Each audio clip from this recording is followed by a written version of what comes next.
అప్పుడు పెన్షన్ల విషయంలో కూడా ప్రధానంగా సీఎస్ పేరే వినిపించింది. ఆ తర్వాత చూసుకుంటే గతంలో గ్రూప్ 1 జరిగినప్పుడు ఎగ్జామ్స్లో కూడా అవకతవకలు జరిగాయని హైకోర్టు మళ్ళీ ఎగ్జామ్స్ రీకండక్ట్ చేయమని కూడా ఆర్డర్ పాస్ చేసింది. ఆ తర్వాత చూసుకుంటే చాలా పరిణామాలు కూడా సీఎస్ చుట్టూనే తిరుగుతూ ఉన్నాయి. ఇప్పుడు చూస్తే కూడా మొన్న ఎలక్షన్ తర్వాత దాడులు కొనసాగడంపై కూడా మొన్ననే వాన్ చేసి పంపించింది. ఇప్పుడు యూపీఎస్సీకి కూడా ఆయనకి లేఖ రాశారు. అంటే దీని వెనుక కూడా ఏదో కుట్ర ఉంది అని చెప్పి ప్రచారం జరుగుతుంది. అంటే ఇప్పుడు మరొక పక్క చూసుకుంటే పిన్నెల్లి ఇప్పటికీ అరెస్ట్ కాకుండా హైడ్రామా మధ్య హైకోర్టులో లొంగిపోవడానికి కూడా పోలీసు వ్యవస్థ ఇంకా ఉంది, వెనక ఉంది. అంటే ఇప్పటికి కూడా వ్యవస్థలు అధికార పక్షం చేతిలోనే ఉన్నాయంటానికి అదొక రుజువు కూడా కనిపిస్తుంది. మరి ఈ పరిస్థితులన్నీ బేరీజ్ వేసుకుంటే మరి రేపు కౌంటింగ్ వీళ్ళ ఆధ్వర్యంలో సజావుగా జరుగుతుందంటారా? కౌంటింగ్లో ఇప్పటికే చాలా లోపాలు కనపడుతూ ఉన్నాయి.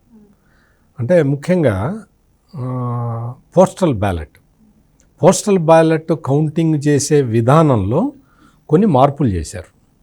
కొన్ని మార్పులు చేసి ఎక్కువ టేబుల్స్ ఉండాల్సిన చోట టేబుల్స్ సంఖ్యని తగ్గించారు. టేబుల్స్ సంఖ్యని తగ్గించడం వల్ల ఏమవుతుంది, హడావిడిగా పోస్టల్ బ్యాలెట్ లెక్కించాల్సిన పరిస్థితి వస్తుంది. హడావిడిగా లెక్కించేసి అది తీసి ఏదో ఒక పార్టీ డబ్బాలో పడేసి వివాదం రేపి కౌంటింగు సరిగ్గా జరగకుండా చెయ్యాలి అనే ఒక కుట్ర నడుస్తున్నది అని ఇప్పటికే ప్రధాన ప్రతిపక్షమైన తెలుగుదేశం పార్టీ ఒక కంప్లైంట్ చేసింది.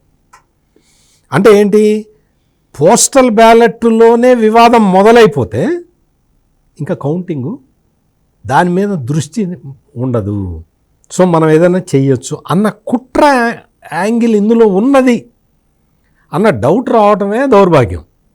మనం కౌంటింగ్ ఇప్పుడు పోలింగ్ జరిగిన తర్వాత పోలింగ్ ఎట్లా జరిగిందో మనందరం చూసాం.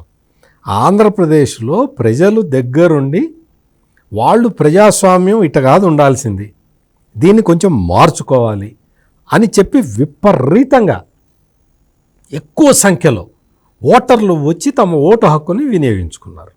రికార్డు స్థాయిలో, దేశంలోనే కొత్త రికార్డు ఇది. అటువంటి పరిస్థితుల్లో అట్లా ప్రజలు ఇచ్చిన తీర్పుని ఏ విధంగా మారుద్దాం, లేదు ఏ విధంగా దీన్ని మిస్లీడ్ చేద్దాం అన్న ప్రయత్నాలు జరగటం కన్నా దౌర్భాగ్యం ఇంకొకటి లేదు.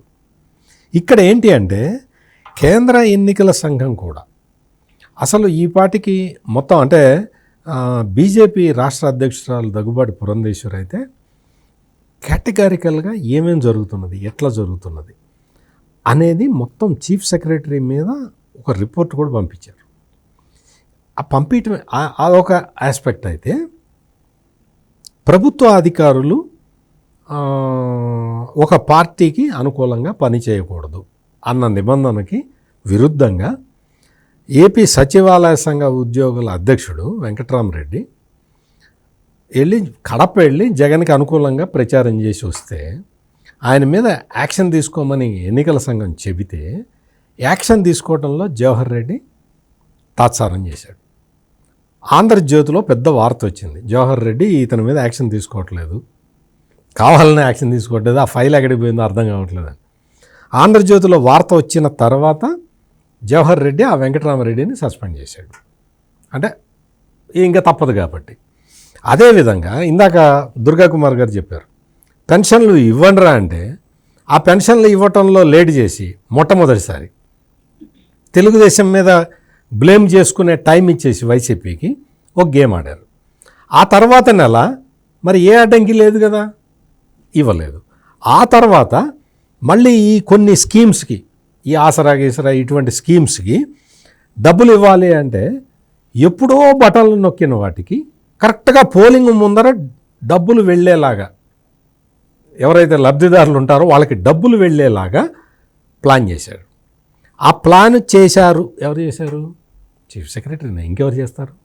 అంటే ఒక పార్టీకి అనుకూలంగా ఆయన ప్రవర్తిస్తున్నాడు అనేది నోటిఫికేషన్ వచ్చిన దగ్గర నుంచి పలు దశల్లో అది ప్రూవ్ అయినా కానీ మరి ఎందుకో తెలియదు కానీ మరి ఆయన మీద ఎటువంటి చర్య లేదు.